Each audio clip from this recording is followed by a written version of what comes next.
Welcome sa Hat Chai, Thailand. Ayan, kadarating lang natin sa hotel. Tapos itutour ko kayo.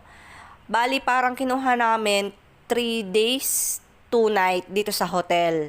Kasi kukuha tayo ng visa, kaya nagpunta tayo ng Hat Chai.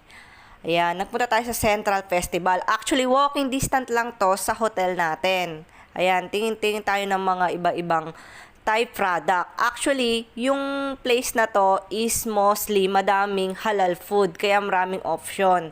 Kasi parang boundaries lang to ng Malaysia at saka ng Thailand. Kaya marami pa rin mga Muslim dito. Kaya easy lang tayong makahanap ng halal food na pwede sa atin. Actually guys, ang daming masasarap na Thai food. Yung luto nila ang sarap. Iba talaga yung cruisine na matitikman mo sa pagluto nila. Kagaya ng siomai na yan. Tapos sa harap niyan, meron mga sweet delicacies. Yun lang guys. Thank you sa panonood.